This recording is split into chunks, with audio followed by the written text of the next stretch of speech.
Bonsoir.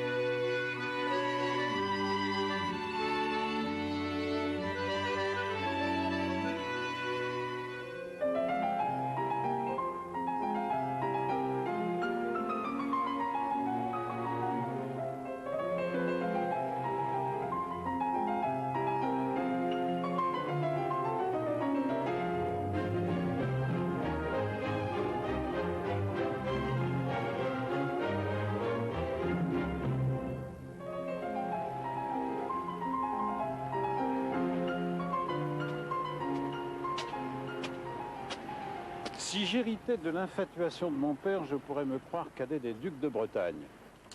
Et oui, parfois, l'inconvénient d'être né quelque part et de surcroît gentilhomme attise en vous le sens de l'humour, autocritique. Et c'était le cas de Chateaubriand, dont nous allons parler aujourd'hui.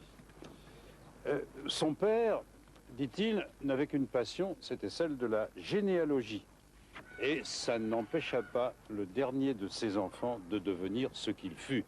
Et ce qu'il fut, illustre écrivain parmi les illustres, il le dut forcément à sa jeunesse bretonne. C'est là, à coup sûr, qu'il devint fâché avec l'obéissance, là qu'il prit son inspiration chrétienne, là que, né gentilhomme, il eut tout de même des inclinations républicaines, là que le romantisme surtout l'envahit, adolescent de Brocéliande, quelque part. Et s'il fut grand voyageur, c'était bien dans la tradition malouine. Et s'il partit, comme tant d'autres, faire carrière à Paris, il avait bien préparé l'endroit où il se reposerait, ce serait face à la mer. Et je vais rencontrer quelqu'un qui va nous accompagner tout au long de cette flânerie. C'est le père Bernard Redray, vicaire épiscopal de Rennes. Et on me l'a dit, un des meilleurs connaisseurs de Chateaubriand. Peut-être trop dire, mais en tous les cas passionné par Chateaubriand, et c'est vrai que récemment j'ai eu l'occasion de me pencher sur le berceau et la tombe de Chateaubriand. Nous y sommes. Nous y sommes. Et le berceau, il est quelque part devant nous. Tout à fait ici, puisque nous sommes là face à l'hôtel de France et Chateaubriand. À l'époque c'était l'hôtel de la Giclée, et donc c'est ici que Chateaubriand est né. Parlons de la famille. L'origine de la famille, le père Chateaubriand, parlons du père. Petit noble mais dépossédé, non? Une famille ruinée, comme beaucoup de familles de la noblesse bretonne ruinées à ce moment-là. Et le père va décider de quitter cette terre pour aller faire fortune. Faire fortune dans le commerce qui se faisait à l'époque, il y avait aussi la traite des Noirs. Il y avait la traite des Noirs. C'est pas l'aspect essentiel de son activité. L'aspect essentiel de son activité, c'est ce qu'on appelle la course. Et puis également, donc, le commerce tout à fait officiel, tout à fait institué, en particulier avec les Antilles, Saint-Domingue notamment. Chateaubriand trace tout de même de son père un portrait peu amène. Il dit sombre, avare, hautain, dur, taciturne, despotique. Est-ce qu'il l'a mal jugé? Le père était cela, sans aucun doute, ce qui n'empêche pas Chateaubriand d'ailleurs d'être fasciné par son père, bien évidemment. La référence au père est une référence qui va revenir en permanence dans son œuvre. Mais Chateaubriand ne s'est pas senti aimé par son père. Oui, je crois que c'est ça. Il est le dernier d'une famille de 10 enfants, mais oui. Il n'y a que 5 survivants. Absolument. Un frère aîné, Jean-Baptiste, qui va d'ailleurs connaître un destin tragique, puisque Jean-Baptiste va épouser la fille de Malesherbes, le défenseur de Louis XVI, et Jean-Baptiste va être guillotiné à Paris pendant la Révolution. Et c'est vrai que la mort de son frère aîné va certainement aussi marquer sa lecture de l'histoire. La mère de Chateaubriand est une femme très pieuse, mais je dirais presque abandonnée pour son mari. Abandonnée, je ne sais trop, mais en tous les cas, c'est certainement une femme très pieuse, Une femme qui, visiblement, ne vit pas des rapports de tendresse avec son mari. C'est ce que je veux dire, parce que lui, il est à Combourg, oui, puis elle est ici. elle quoi. est ici. Mais elle, d'ailleurs, est allée vraiment à contre-cœur à Combourg. Elle souhaitait rester à Saint-Malo, elle s'y plaisait bien, elle avait toutes ses relations d'amitié, il y avait une vie mondaine à Saint-Malo. Sévère avec son fils, son Non. petit garçon. Absolument pas. Je crois que c'est une mère, au contraire, qui a été très tendre. Et d'ailleurs, lorsque Chateaubriand apprend la mort de sa mère, c'est véritablement un déchirement authentique. Enfin, là, il ne triche pas. Il évoque d'ailleurs combien, finalement, cette mère a été essentielle dans l'éveil de sa sensibilité. Ses petites sœurs, il y a Bénigne, Marianne, Lucille. Alors Lucille, celle-là va jouer un rôle essentiel dans la vie de Chateaubriand. Lucille, c'est elle qui donne naissance à la sylphide. La sylphide qui va être un peu, je dirais, le fil conducteur de la relation aux femmes.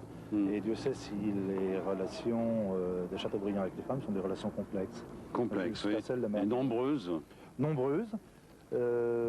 Avec d'ailleurs très souvent, enfin, à travers chaque femme, la volonté de retrouver finalement cette femme idéale qu'il a, dit-il, découverte dans les bois de Combourg. Sa jeunesse bretonne a fait le personnage. C'est votre avis? Oui, c'est vrai, parce que je crois que Chateaubriand va trouver à Saint-Malo les grands mythes qui façonnent et sa sensibilité et son œuvre. Et en particulier le voyage, la mer, le vent, le rocher.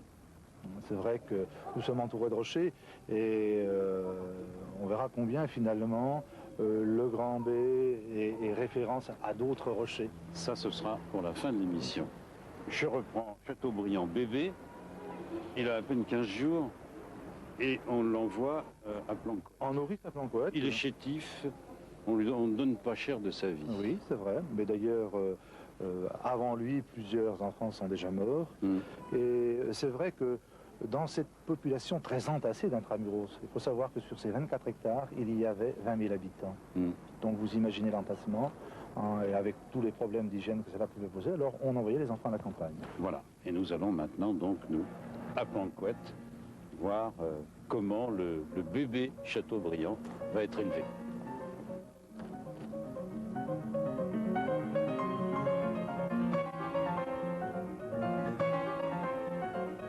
Ça commence mal, la vie de Chateaubriand. Lecture des Mémoires d'Outre-Tombe. En sortant du sein de ma mère, je subis mon premier exil. On me relégua à Plancoët, joli village situé entre Dinan, Saint-Malo et Lamballe. Une pauvre chrétienne me prit en son sein. Elle me voit à la patronne du hameau, Notre-Dame de Nazareth, et lui promit que je porterai en son honneur le bleu et le blanc jusqu'à l'âge de 7 ans.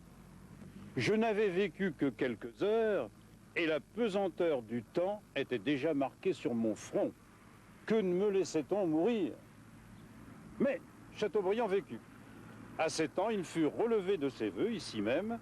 Cérémonie impressionnante pour le garçon, grand-messe à l'abbaye, moine dans les stalles, discours du prieur, et il quitte ses habits bleus et blancs pour mettre un violet. Et comme on lui fait rêver, dans le discours du prieur, de la Palestine, eh bien, il ira 30 ans plus tard. Ce joli portrait, c'est celui de Bénigne de Bédé, la grand-mère de Chateaubriand. Et c'est chez elle qu'il a séjourné de temps à autre, à Plancoët, quand il était garçonnet. Et bien sûr, ici, c'était un hameau, ce n'était pas passant et bruyant comme aujourd'hui. On n'était pas loin de l'abbaye de Nazareth, l'abbaye des Bénédictins. Bon, alors, sa maison, la maison de la grand-mère. Alors, c'est peut-être ici, mais la plaque a déjà été déplacée. Et il y a une polémique dans le village. On dit que la vraie maison de la grand-mère, c'est encore un peu plus bas. En tout cas, moi, je me fie à ce que je vois sur cette plaque. Chateaubriand écrit « Si j'ai vu le bonheur, c'était certainement dans cette maison. » Mais, en réalité, c'était plus loin. C'était à 1 lieue d'ici. C'était au château de Montchoix, où je vais maintenant. Monsieur Dubois-Hamon, bonjour. Bonjour, monsieur Jiquel. Oui. Vous êtes agriculteur biologiste, hein? Agriculteur biologiste, si vous voulez. Retraité. Retraité. Vous êtes l'actuel propriétaire du château de Montchoix. C'est ça, oui. Et c'est l'ancienne demeure, donc, de l'oncle de Bédé. De Bédé, l'oncle de Chateaubriand, le comte de Bédé, Oui. où il passait ici une partie de ses vacances. Est-ce que ça a changé? Non. Ici, rien n'a changé par rapport à Chateaubriand. Sa chambre? Sa chambre se trouve toujours au premier étage, quand il était jeune homme, où on Oui. voit encore son lit, une chaise et une commode. Bien. Alors il dit, passer de Combourg à Montchoix, c'est passer du désert dans le monde à la villa d'un prince romain. Pourquoi oui, il dit ça? Ben, il dit ça, c'est parce que son père étant très taciturne, il s'est trouvé plongé dans un univers plutôt exubérant.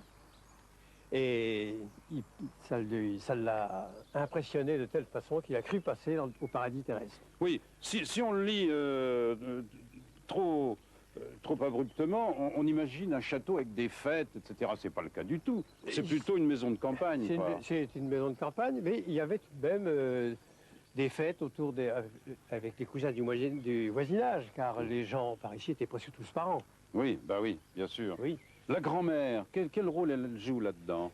Ben, la grand-mère a surtout joué un rôle quand il était nourrisson, Oui, tout à fait. puisqu'elle habitait Planquette. Et la nourrice était d'ailleurs de Puluneau, voyez-vous, donc tout près d'ici. Oui. Et ma foi, dans son jeune âge, eh bien, il a donc commencé par habiter continuellement chez sa grand-mère.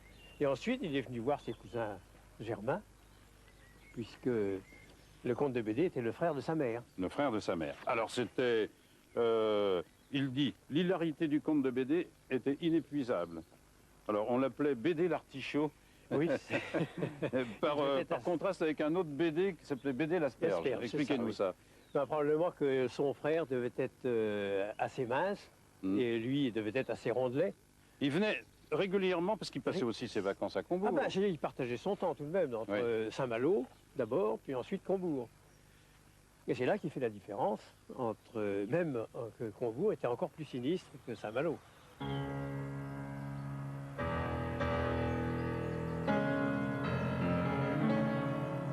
Pour asseoir son nom, sa noblesse, Monsieur de Chateaubriand-Père a acheté le château de Combourg en 1761, bien avant la naissance de François René. Il y vit seul pendant plusieurs années. Et c'est à 8 ans que François-René Chateaubriand arrive ici avec sa famille. On l'installe là. Il va habiter une chambre dans la tour, son donjon, dit-il. Et quand il voit ce château-là, il est impressionné, il y a de quoi. Et il dit éprouver une joie, un sentiment de joie effrayé. Et comme il ne manque pas d'humour, ça je l'ai souvent noté dans les mémoires d'Outre-Tombe, un peu plus tard il va faire une description des habitants du château. Alors il y avait, dit-il, mon père, ma mère, ma sœur Lucille et moi, plus une cuisinière, une femme de chambre, de laquais, un cocher composant tout le domestique, un chien de chasse, 2 vieilles juments retranchées dans un coin d'écurie, et ces 12 êtres vivants disparaissaient dans un manoir où l'on eût à peine aperçu son chevalier, leurs dames, leurs écuyers, leurs valets, leurs destriers, et la meute du roi d'Agobert. Comme quoi, il trouvait ce château, lui, du haut de ses 11 ans, absolument géant. Alors aujourd'hui, c'est un château qui se visite beaucoup, et je vais rencontrer Madame Sonia de la Tour du Pin, qui va nous y accueillir. Madame, dès le vestibule, c'est Chateaubriand qui nous accueille. Oui, un buste après David d'Angers qui a fait tous les grands hommes de son temps. Voilà, à l'époque, il a 52 ans. 52 ans. Et le château de Combourg, pour lui, c'est seulement dans sa tête. Absolument. Il n'est pas revenu ici depuis ses années Non, de jeunesse. non. Savez-vous pourquoi? Trop émotif, Combourg pour lui, c'est le souvenir de son enfance et il a peur de revenir, il a peur de ses émotions. Alors, parlons de sa jeunesse.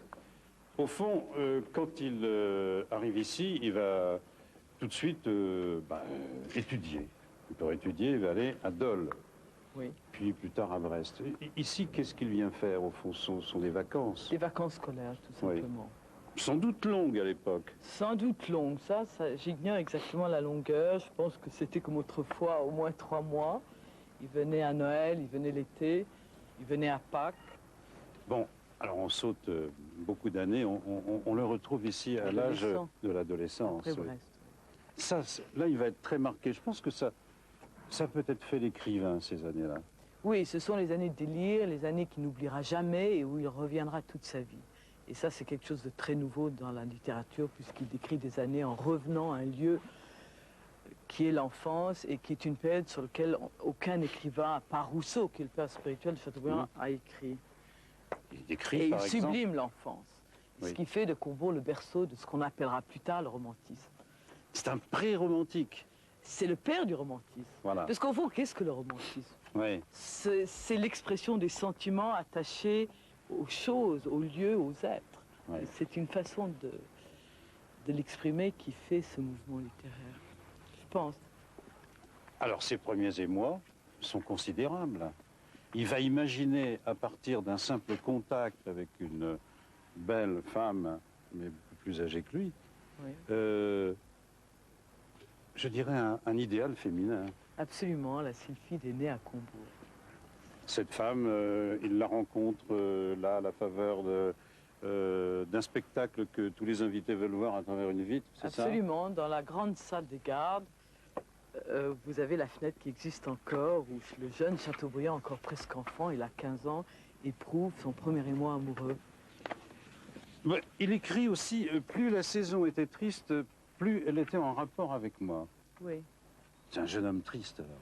C'est un jeune homme triste. C'est quelqu'un qui exprime sa tristesse. Il écrit, bah, j'ai failli me suicider. Enfin, j'ai fait une tentative de suicide à 17 ans, Oui. avec mon fusil de chasse. Oui. Vous y croyez?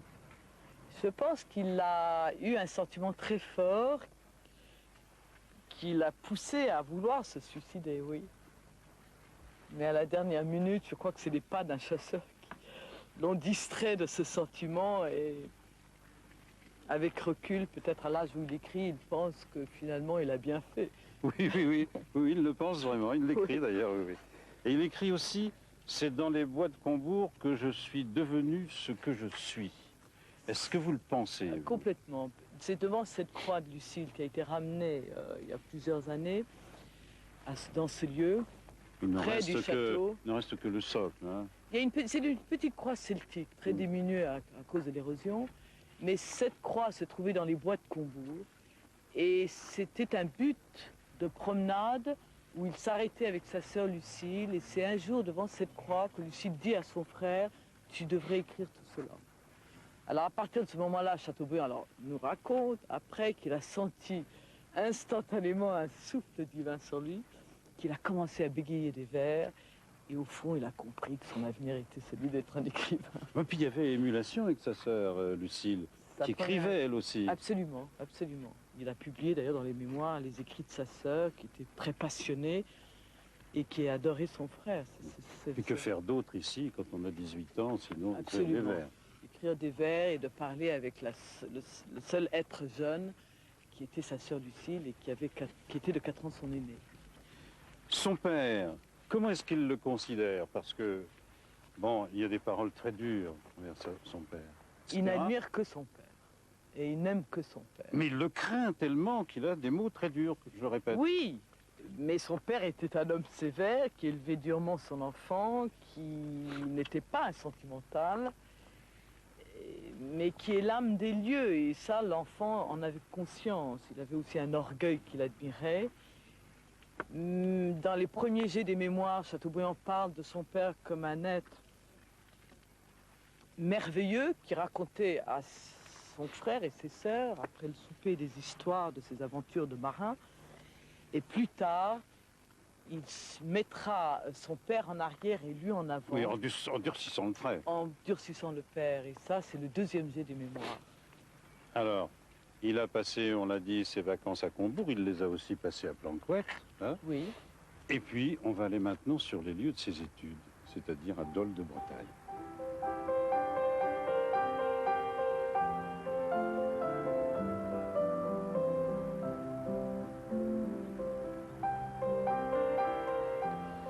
Père Audrey, voici donc le temps des études, hein, Dol de Bretagne, le collège Notre-Dame.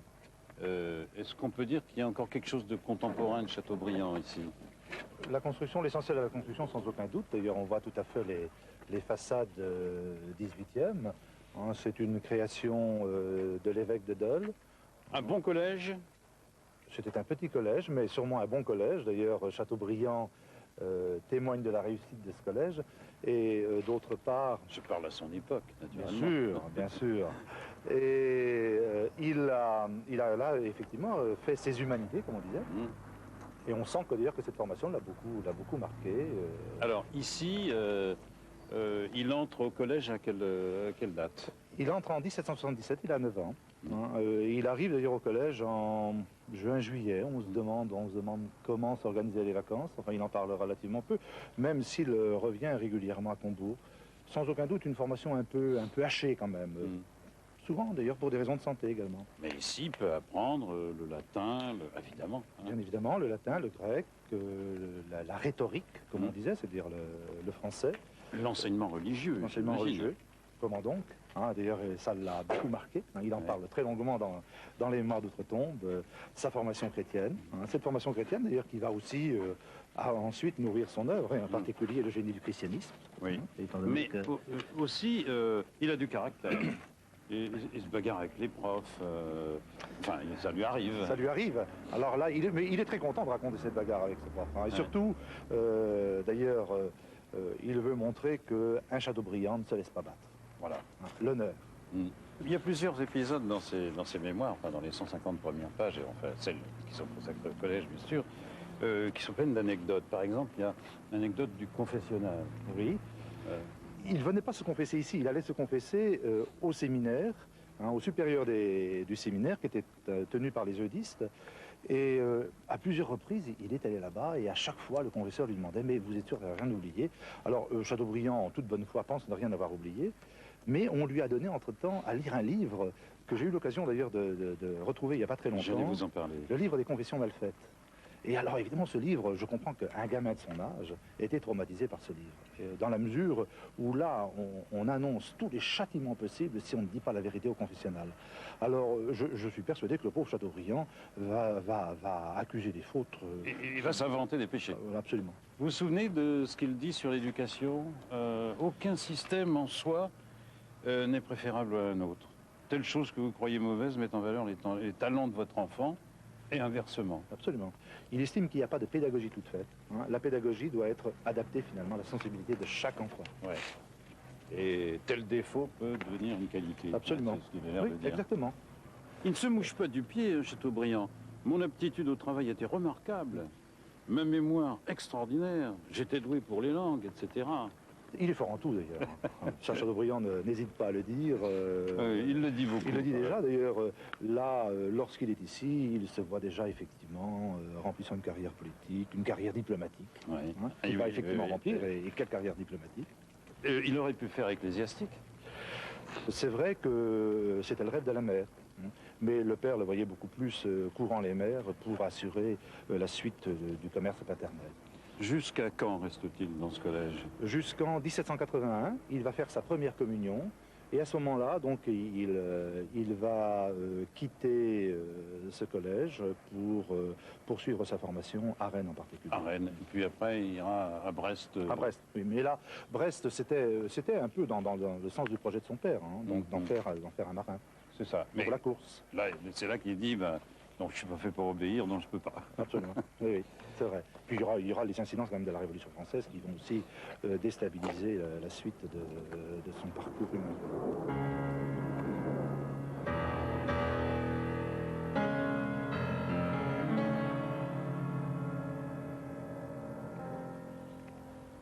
Chateaubriand a 20 ans quand il va prendre sa première leçon d'éducation politique. Et ça va se passer aux États de Bretagne. Et il va assister, au fond, à la naissance de la Révolution. Et prendre conscience aussi de sa condition provinciale. Quand ce que j'appellerais les technocrates du roi, s'effatent, comme il dit, décrivent les hobereaux de province comme mettant du fer blanc dans leur poche pour pouvoir y jeter les fricassés de poulet des déjeuners en ville. Ah, ça plaît aux hobereaux de province, ça. Et d'ailleurs, il s'en amuse, Chateaubriand. Le temps des États de Bretagne, c'était un temps de gala et de fête. On mangeait chez monsieur le commandant, on mangeait chez monsieur le président de la noblesse, on mangeait chez monsieur le président du clergé, on mangeait chez le trésorier, on mangeait chez l'intendant, on mangeait chez le président du Parlement, on mangeait partout et on buvait. Alors Roger Dupuis, vous qui êtes professeur d'histoire à Rennes 2, vous devez bien savoir ce qu'on se disait à ces états entre deux bouchées, Voilà, entre deux verres. en fait, on ne passait pas uniquement son temps à manger voracement, comme vous venez de le rappeler. On faisait de la politique. On faisait de la politique. Les États de Bretagne étaient, à l'époque, ou plutôt la Bretagne était une des rares provinces qui possédait encore des États. Et ces États se réunissaient tous les 2 ans à Rennes et on y discutait essentiellement impôts. Le problème, c'était les impôts. Au repas, Ça intéresse- impôts. Voilà, impôts. Et donc, les États de Bretagne, c'était ce qu'on appellerait aujourd'hui un lobby nobiliaire. Ouais. Hein, la noblesse, tout noble breton possédant un fief âgé de 25 ans, c'était pas le cas De ce n'était pas Chateaubriand. encore le cas de Chateaubriand. Donc il pouvait n'avait que voix siéger. délibérative. Il Non, n'avait pas voix non, délibérative. même pas. Il assistait comme ça, intéressé justement, précoce pour son âge. Et donc, tous les 2 ans, on voyait affluer à Rennes entre 600 et 1200 nobles à peu près, c'est-à-dire presque, pas toute la moitié de la noblesse bretonne, enfin les hommes. Hein. Et vous avez dit manifestation mondaine, mais manifestation politique et une politique efficace. Alors, on pourrait se demander pourquoi les émeutes ici, on va en parler. Oui. D'abord, ici, nous sommes au jardin du Tabor, Voilà, à Rennes. Voilà. Nous sommes là parce que nous ne pouvons pas être place du Parlement Non, pour offrir à nos téléspectateurs la gangue de tôle tout à fait. qui enserre le Voilà, Parlement voilà. puisqu'il est en restauration Voilà, nous actuellement. y retournerons une autre fois. Voilà, mais c'est sur cette place Oui. que ça s'est passé et que Chateaubriand a tiré l'épée. Oui, il le raconte dans ses mémoires d'outre-tombe. Et donc, c'est la fameuse journée du 27 janvier 1789. En gros, enfin, je résume des faits qui commencent Ah oui, maintenant très, à, très connus. être connus par au moins les Rennais. Donc, les nobles continuent de siéger aux États, bien que le roi ait suspendu momentanément les États de Bretagne, qui étaient réunis depuis la fin décembre, du fait de l'échauffement des esprits et des affrontements entre tiers-États, entre bourgeoisie plutôt et nobles. Donc on a suspendu les États, mais la noblesse a refusé d'obéir en disant c'est une affaire de Bretons, les États c'est la constitution bretonne, le roi n'a pas à s'en mêler, et donc, si vous voulez, la présence des Bretons et de Chateaubriand à l'intérieur de l'enceinte, alors qu'il n'a pas voix délibérative, comme on l'a dit tout à l'heure, prouve que les nobles ont besoin de tout leur monde. Et donc on fait appel à des jeunes gens qui sont là pour prêter leur épée, sinon leur voix. Les nobles s'estiment, à tort ou à raison, encerclés dans les États de Bretagne qui se trouvaient dans la chapelle du couvent des Jacobins qui se trouvait sur la place des États. Ils étaient là.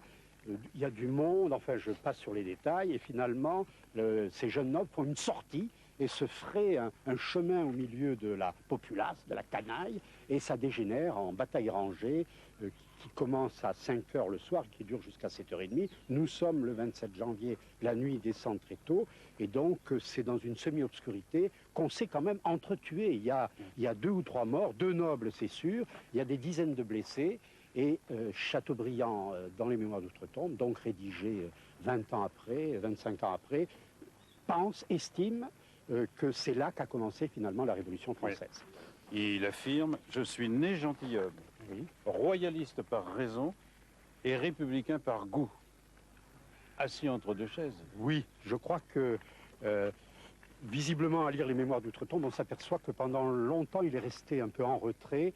Je crois qu'il faut faire entrer en ligne de compte le fait qu'il était cadet de famille et que les cadets dans la noblesse avaient un sort moins agréable et beaucoup plus difficile que les aînés, et que donc, n'oublions pas que Bonaparte est aussi un cadet, hein, et d'ailleurs souvent il assimile leurs 2 destins, hein, et donc ces gens-là se sont longtemps demandé s'il fallait suivre la Révolution ou en sortir, hein, et finalement, après avoir bien hésité, il a émigré puis il en est sorti. Oui. Et il est revenu après retrouver Bonaparte. Bon, c'est une autre histoire. Et ce qui nous reste, c'est l'œuvre de l'écrivain. Et surtout, d'ailleurs, les mémoires d'outre-tombe. Oui, je dirais que n'étant pas spécialiste de lettres, je n'ai pas lu la totalité de l'œuvre, mais je suis un admirateur sincère. Et en tant qu'historien même, la qualité du témoignage, l'ampleur de la vision, le choix des des termes, je dirais, le souffle fait que grâce à Chateaubriand, je crois qu'on retrouve quelque chose de ce génie de la Révolution. Alors, il a eu aussi une carrière politique. Merci Roger Dupuis. C'est bien difficile de la décrire puisqu'il a connu l'émigration, il a connu un empereur, 3 rois, 3 révolutions. On va essayer de résumer cette carrière avec Aline Mortamet et le professeur Guiton. Chateaubriand a d'abord été un écrivain, mais au fond de lui-même, probablement rêvait-il d'une grande carrière politique correspondant à sa race, son origine noble.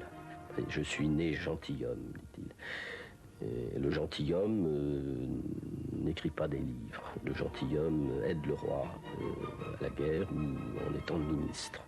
Il y a donc ce rêve en lui et il ne le concrétisera, essaiera un peu sous Bonaparte et il le concrétisera surtout sous la Restauration avec le retour des Bourbons, auquel il est très attaché. De fait, c'est dans le giron de Bonaparte que Chateaubriand débutera sa carrière politique. Malgré sa vénération pour les Bourbons, dès 1803, il se place sous l'oriflamme de l'empereur pour devenir ambassadeur à Rome et méditer sa future campagne romaine. Mais son attachement filial à la monarchie légitimiste va très vite l'éloigner du consulat. En 1804, l'exécution du duc d'Enghien, fomentée par Bonaparte, démontre à Chateaubriand que le sang bourbon n'a pas fini de couler. L'écrivain décide alors de rompre tous ses engagements avec ce régime qu'il juge trop irrespectueux vis-à-vis du trône de France. Et Chateaubriand prend sa retraite diplomatique en espérant des jours meilleurs, en attendant que se taise la voix de l'empereur pour que l'on entende à nouveau celle d'une royauté légitime. C'est une époque où il prépare le retour de la famille des Bourbons. Et donc ce texte prépare la population, prépare la France au retour des Bourbons. Et c'est un des premiers pamphlets politiques de Chateaubriand. Et alors là, Chateaubriand a immédiatement accompagné Louis XVIII. Il l'a accompagné à Gand quand Louis XVIII a été obligé de quitter Paris en catastrophe parce que Napoléon revenait. Et c'est à ce moment-là que Chateaubriand a eu ses premiers emplois. Seulement, il sera toute sa vie mal à l'aise ou dérangeant. Enfin, c'est un homme qui dérange ses propres amis. Et il sera le royaliste ultra qui explique aux ultras que leur attitude est suicidaire. Journaliste dans le bien-pensant conservateur, puis diplomate dans plusieurs capitales européennes, fort de ce drapeau blanc qu'il chérit tant, Chateaubriand va s'installer dans cette superbe demeure parisienne pour renouer avec la vie politique de son pays. En 1824, il accueille avec émoi le nouveau roi, Charles X, celui qui lui offrira les plus beaux postes de sa carrière ministérielle. Et pourtant, sur la monarchie, Chateaubriand n'est plus le héros convaincu qu'on pouvait lire au début du siècle. L'écrivain aura fini par avoir raison de l'homme politique. Mes actes ont été de l'ancienne cité, mes pensées de la nouvelle. Les premiers de mon devoir, les dernières de ma nature. Il est donc à la fois capable d'être monarchiste par hérédité et républicain par lucidité. Il est comme Cassandre, il voit, il prédit la catastrophe, mais lui-même n'est pas capable sans doute de lui trouver une solution. C'est inscrit dans les faits, ça fait donc partie de son pessimisme. La monarchie est appelée à mourir, d'ailleurs il le redit dans les dernières pages prophétiques des mémoires d'outre-tombe. Ce qui est curieux aussi, ce sont ses sympathies avec les socialistes à la fin de sa vie. Il sympathise avec Lamennais, avec Armand Carrel, et avec Fourier, enfin Fourier, il le trouve un peu extravagant, mais il voit que l'avenir du monde, il le pense, lui, du côté du christianisme, d'une espèce de christianisme social. Enfin, ça serait peut-être plus exact que de parler d'un socialisme chrétien, un christianisme social. L'arrivée de Louis-Philippe, pour Chateaubriand, c'est une déchéance absolue. Chateaubriand, il n'y a pas de mot plus fort, déteste, mais Philippe Égalité, et écrase de son mépris Louis-Philippe, qui a le malheur d'être le fils de ce père-là. Son roi, c'est un Bourbon, ça ne peut être qu'un Bourbon.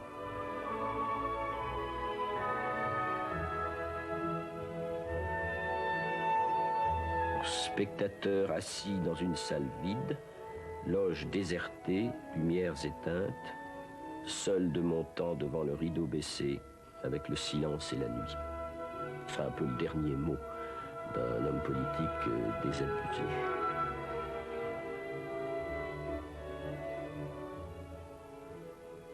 Père Redré, vous venez d'écrire un livre sur Chateaubriand. Lui-même a dit « C'est dans les bois de Combourg que je suis devenu ce que je suis ». Pensez-vous réellement que Combourg a inspiré son style? Son style peut-être pas... Vous voyez, nous ne sommes pas les seuls à faire des images et du son autour de Chateaubriand. Ces deux jeunes filles sont du lycée Saint-Vincent de Rennes et elles habitent Combourg. Il y a là Caroline Perron qui pose des questions au Père Redré et Nolwenn Hamon à la caméra. Je vais me glisser dans ce groupe. Pardon de vous interrompre. Caroline, Nolwenn. Bonjour. Alors, vous avez choisi donc une option cinéma au lycée. Vous êtes en terminale, c'est ça? Oui. Hein? Et vous habitez Combourg, donc Chateaubriand, c'était évident pour vous. C'était le sujet le plus facile, oui, à nos yeux, puisque on a étudié Chateaubriand en primaire et que cette année, c'était nettement plus facile de revoir Chateaubriand. Oui. En primaire, vous aviez des dictées sur Chateaubriand? Les dictées, les autodictées, des récitations, un peu de tout. Est-ce qu'il n'y a pas saturation à un moment donné? Ah si, surtout avec un de nos professeurs qui aimait vraiment que ça. Donc, Ah, que ça. Oui, que ça. Bon, alors, et puis les années ont passé, puis bon, vous êtes en terminale et vous vous êtes dit, quand même, c'est intéressant Chateaubriand. Oui, on est revenu en fait à ce sujet avec plaisir, puisqu'on connaissait bien Enfin, bien, c'est un grand mot, mais on connaissait le sujet. Il y avait encore du travail de recherche à faire. Voilà. Alors, votre film, il va durer combien de temps? Une huitaine de minutes. Oui. Et vous allez, quel est votre plan? Alors on va d'abord parler du domaine de Chateaubriand, puisqu'il est assez grand, 22 hectares. Et ensuite on verra plus l'enfance de Chateaubriand à Combourg. Voilà. Alors le domaine, on l'a dit, c'est le lac, le château, des prairies derrière. Vous Oui. filmez tout ça? Oui, on va essayer de montrer une bonne partie de ce domaine, oui. Le moulin? Le moulin aussi. L'intérieur du château, j'imagine? L'intérieur du château, oui. Il a été rénové, donc pareil, c'est pas facile.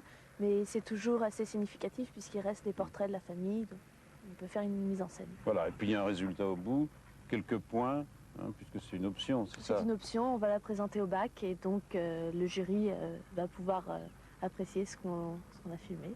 Je suis sûr que vous avez appris des poèmes de Chateaubriand, de ceux qu'il écrivait d'ailleurs, tout jeune au château. Oui, tout à fait. Il a écrit une poésie, Mes joies de l'automne, dont je peux vous réciter un petit extrait. Oui.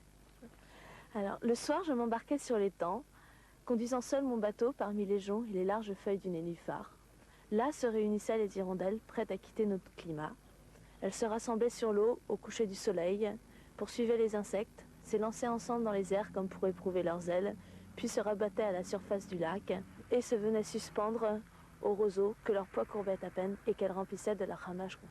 Merci Caroline, merci Nolwenn. Alors mon père, voilà peut-être des futurs amis de Chateaubriand. Il y a une société très importante. Alors il y a la société Chateaubriand, qui est une société internationale, dont le siège est à Paris. Et puis il y en a une à Saint-Malo aussi. Il y en a une à Saint-Malo, absolument. Le souvenir Malouin de Chateaubriand, où se retrouvent les passionnés de Chateaubriand, mais au plan local. C'est ça. Alors il y a Alfred et Théophiste Jameau. Oui. Alfred est le président. Oui. Ils font des conférences, je crois. Ils organisent des conférences, également la journée du 4 juillet, bien évidemment, où là, le pèlerinage. On se retrouve au Grand B, on dépose une gerbe sur le tombeau. C'est ça. Et puis, il y a aussi un prix littéraire, tous les 2 ans. Tous les 2 ans. Je crois. Alors, justement, Aline Mortamet, ma consoeur, a rencontré Alfred et Théophiste Jameau du Souvenir Malouin. Peut-être que Madame de Chateaubriand a pu mourir dans une petite maison paysanne des environs de ce château. Oui, alors l'acte de décès dit, voyons, au domicile de la citoyenne Gouillon, situé à la Balue. Voilà. Et alors, j'ai retrouvé la citoyenne Gouillon, donc... Monsieur aime beaucoup fouiner dans les archives, madame préfère se délecter avec des lectures romantiques, mais tout de donc un mot à la bouche, celui de Chateaubriand. Chaque instant de temps libre lui est consacré, chaque recherche historique lui est dédiée. Des heures entières, une vie complète pour suivre l'écrivain, pas à pas, mot à mot, jusqu'au moment où l'on parvient à se sentir intime avec lui, malgré toute la distance que les siècles peuvent infliger. Il devait avoir une dent contre Chateaubriand. Il était peut-être trop vieux. Sur quoi vous travaillez en ce moment? Alors, je travaille sur la cérémonie d'inhumation de Chateaubriand au Grand Bay. Vous êtes heureux lorsque vous faites une trouvaille? Fier? Oh, fier, je sais pas, mais heureux sûrement, hein, parce que quand on trouve quelque chose de vrai, hein, c'est évidemment passionnant. On est très heureux de trouver quelque chose de précis, de nouveau et de vrai. Alors c'est derrière cette fenêtre qu'Apolline de Bédé infligea la vie à Chateaubriand lors des tempêtes d'équinoxe de 1768. Et les recherches de monsieur et de madame s'agrémentent régulièrement de vérifications in situ entre brise-lames, remparts, chambre natale et mer d'inspiration. Éternels curieux, Alfred et Théotiste égrènent leur promenade en feuilletant les pages des mémoires d'outre-tombe. Et le souvenir malouin de l'écrivain se redessine et se peaufine jour après jour face au Grand Bay. L'ultime voyage de Chateaubriand, c'est le voyage vers son tombeau. C'est à Saint-Malo. Terminus Saint-Malo, c'est l'îlot du Grand Bay. Bay voulant d'ailleurs dire tombe en breton. Et c'est un choix, Bernard Redré, c'est un choix qu'il a fait depuis longtemps. Depuis très longtemps, puisque déjà en 1822-23, on a des documents qui montrent que Chateaubriand envisageait de se faire enterrer ici, au Grand Bay, pour des raisons très complexes, mais le choix était déjà déterminé. Ces funérailles vont être extraordinaires. Et vous les décrivez d'ailleurs dans votre livre sur le Grand Bay, la mer et le vent. Très beau livre au fait, qui s'attache à un rocher maintenant emblématique, mais à lui seul, il signifie quelque chose. D'ailleurs, Chateaubriand l'avait bien compris. Bien sûr, bien sûr. C'est-à-dire que pour Chateaubriand, ce rocher était une sorte de pendant du rocher de Sainte-Hélène. Ah oui. Étant donné que Chateaubriand s'est toujours situé face à Napoléon, simplement. Et donc, Napoléon mort à Sainte-Hélène, enterré à Sainte-Hélène, Chateaubriand a voulu aussi un tombeau qui soit digne de celui de Napoléon. D'ailleurs, Napoléon meurt donc en 1821, et c'est pratiquement dans la foulée que Chateaubriand envisage d'être enterré ici. C'est ça. Et ce n'est que 27 ans plus tard, d'ailleurs. Hein, oui, absolument. Il sera enterré ici. Alors, les funérailles sont absolument grandioses. Le corps vient de Paris. Oui, traverse toute la Normandie. Oui. Avec d'ailleurs une population énorme qui vient vénérer le corbillard qui passe. Les femmes jettent des fleurs. Et donc le corps va retrouver Dole pour une nuit. C'est ça, parce qu'il faut arriver ici en plein jour. On est un petit peu en avance, donc on va s'arrêter dans une auberge à Dole. Exactement. La scénographie a été parfaitement mise au point par les édiles malouins, qui veulent effectivement, à travers cet événement aussi, un peu retrouver la gloire passée de Saint-Malo. Étant donné que Saint-Malo, depuis la Révolution, avait quand même perdu de son ampleur économique. Et Saint-Malo va commencer à auto-célébrer son passé. Et on peut dire que les obsèques de Chateaubriand, c'est la première étape. Il ne faut pas oublier que Chateaubriand meurt en juillet 1848, alors que là-bas, on est en pleine révolution à Paris. Hein. Exactement. Et sa mort ne passe pas inaperçue, mais enfin, ces funérailles n'ont pas de dimension. À Paris, certainement pas, dans la mesure où, effectivement, on vient de sortir des journées de juin. Paris est déstabilisé. D'ailleurs, c'est intéressant de lire la presse parisienne qui évoque la mort de Chateaubriand. C'est une colonne, deux colonnes, trois colonnes au maximum, pas plus. Oui. Il arrive ici avec grand renfort de troupes. Le corps va passer là, dans ces rochers. Il y a des gravures que vous avez reproduites dans votre livre qui montrent à quel point c'est extraordinaire. Oui. Le corps va sortir de la porte Saint-Thomas, traverser ces rochers. Je me demande comment, d'ailleurs, ils ont pu arriver avec le corbillard jusqu'ici, puisqu'il est dit que le corbillard va jusqu'au pied du Grand Bay. Et donc, là, alors il faut imaginer sur cet espace 2000 hommes en armes, 200 prêtres qui accompagnent le cercueil et 30 000 personnes agrippées sur les rochers et les remparts. Fou, absolument.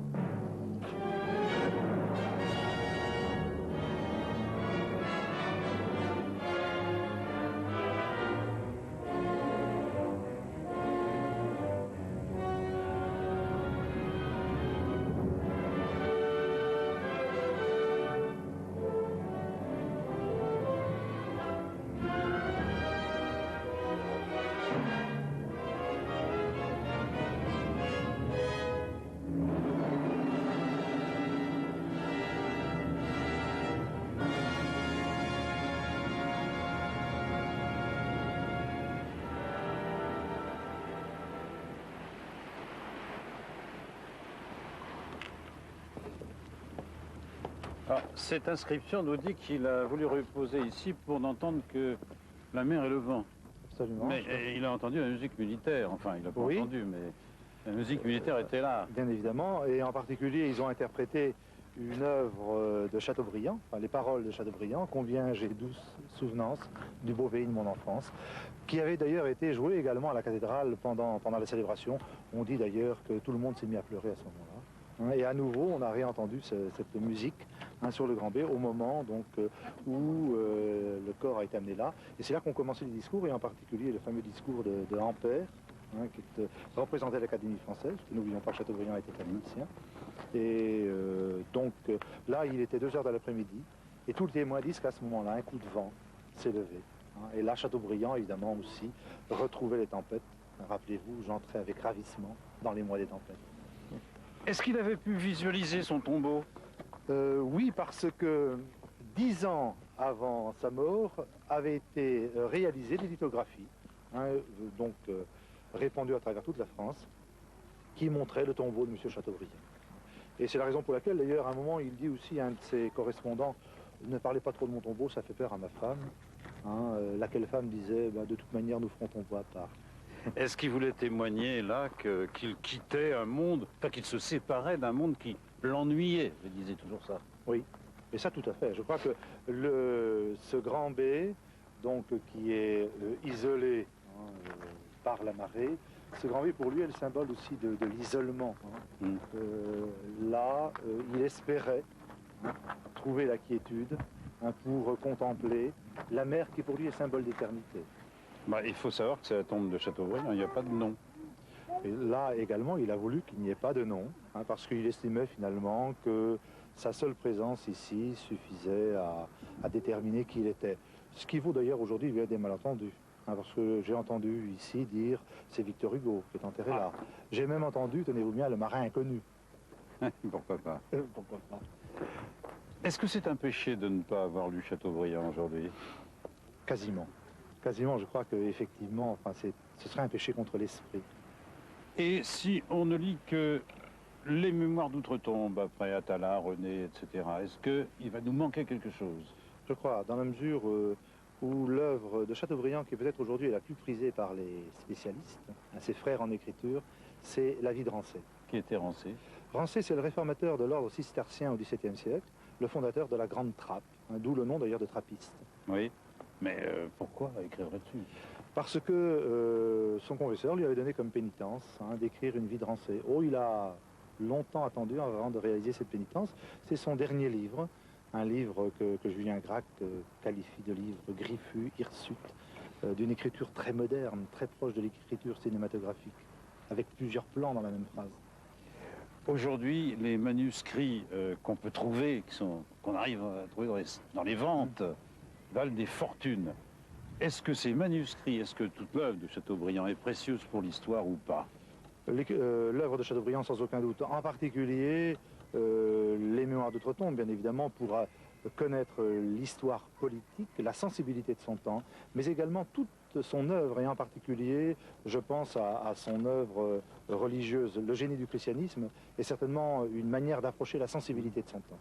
Et puis ce qui est fou, c'est que les dernières pages des mémoires, c'est une vision, quoi. C'est absolument prophétique. C'est vrai que là, Chateaubriand parlait de ses futuritions, un mot qu'il inventait.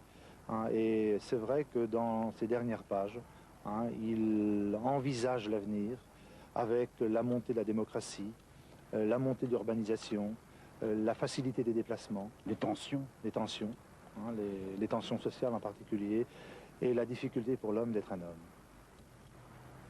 Je vous laisserai là-dessus. Merci Bernard Redré, merci mon père. Au revoir.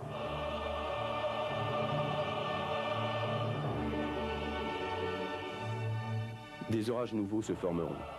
On croit pressentir des calamités qui l'emporteront sur les afflictions dont nous avons été accablés. Déjà, pour retourner au champ de bataille, on songe à rebander ses vieilles blessures. Cependant, je ne pense pas que des malheurs prochains éclatent. Peuples et rois sont également recrus. Des catastrophes imprévues ne fondront pas sur la France. Ce qui me suivra ne sera que l'effet de la transformation générale. On touchera sans doute à des stations pénibles. Le monde ne saurait changer de face sans qu'il y ait douleur. Mais encore un coup, ce ne seront point des révolutions à part, ce sera la grande révolution allant à son terme. Les scènes de demain ne me regardent plus, elles appellent d'autres peintres. À vous, messieurs. En traçant ces derniers mots, ce 16 novembre 1841, ma fenêtre qui donne à l'ouest sur les jardins des missions étrangères est ouverte. Il est 6 heures du matin. J'aperçois la lune pâle et élargie. Elle s'abaisse sur la flèche des Invalides à peine révélée par le premier rayon doré de l'Orient. On dirait que l'ancien monde finit, que le nouveau commence. Je vois les reflets d'une aurore dont je ne verrai pas se lever le soleil. Il ne me reste qu'à m'asseoir au bord de ma fosse, après quoi je descendrai hardiment, le crucifix à la main, dans l'éternité.